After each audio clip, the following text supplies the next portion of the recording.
When it comes to ultimate ARPG power fantasy, what could be cooler than casting waves of blood and darkness, sending your opponents into the Shadow Realm? Shadow Blood Wave does exactly that. It does billions of damage and it's one of the most satisfying playstyles due to its cool mechanic and impactful gameplay, with massive AoE and single target damage. Welcome to the Maxroll channel. I'm Lord Sora and this is my Shadow Wave build guide for Necromancer in Diablo 4 Season 6.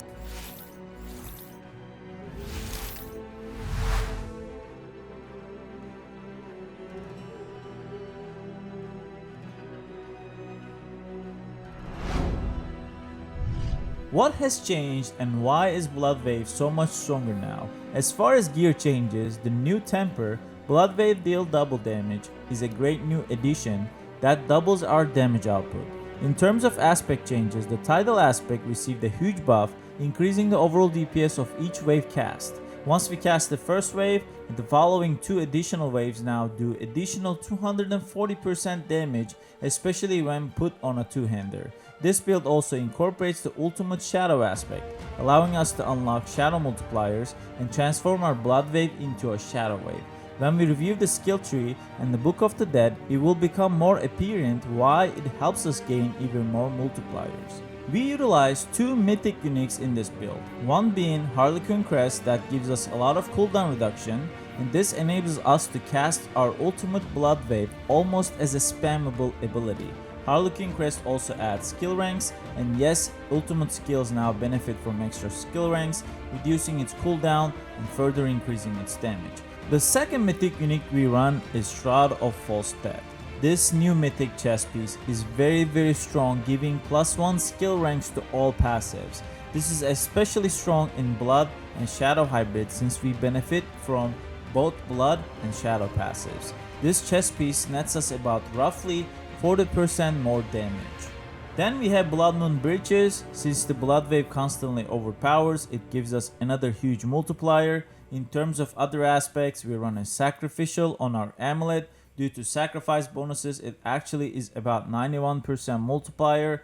We run Fast Blood so that we can reset the Blood Wave's cooldown as we pick up orbs, and Grasping Veins to reach 100% crit chance and another 50% multiplier. In terms of skills, we run Blight as a core skill, however this is not our spammable and we do not cast this as often. Our spammable and main damage dealer is Blood Wave. We only use Blight to utilize the Supernatural Blight passive to get another 20% damage multiplier. Other passives we utilize in this build are Hewed Flesh to generate corpses, Necrotic Fortitude to generate barrier, Titan's Fall for more damage since we are fortified most times, Spiked Armor to cap out our armor, Death Embrace for more damage and damage reduction from close, Amplified Damage to deal more damage to cursed enemies, Death's Approach for more movement speed, and Precision Decay for extra lucky hit chance. In the next section we utilize some of the biggest damage passives such as Gloom, Terror, Tides of Blood, and Coalesced Blood. Combining all these roughly triples our damage output. I mentioned in the gear section that running Ultimate Shadow aspect turns our Blood Wave into a Shadow Wave. As a result, our Blood Wave now also receives the Darkness skill tag. This allows us to unlock additional multipliers in our skill tree. Since Blood Wave now has both Blood and Darkness skill tags, we benefit from both Blood and Shadow passives. Additional passives we also take are Inspiring Leader to hit the crit cap, Memento Mori for more sacrifice bonuses, as we also get the Sacrifice Reapers, we get another shadow damage multiplier there, Taking Stand Alone for damage reduction, and Finality passive since we constantly cast our ultimate to boost our damage even further. In terms of skill we use on our bar, we take Decrepify to curse the enemies, Corpse Tendrils to CC them and pull them together, and Blood Wave of course as our main damage dealer.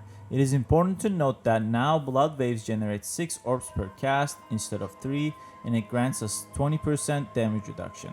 Our key passive choice is Ratma's Vigor. We continuously consume blood orbs to reset its timer, allowing us to constantly overpower. On Paragon, we place Abyssal Glyph on our first Paragon since it gives us an additive damage boost as well as boosting our Shadow Wave damage. Don't forget, now our damage type is Elemental, Shadow damage, so we can take advantage of this glyph. Second board we run Blood Begets Blood with Sacrificial Glyph.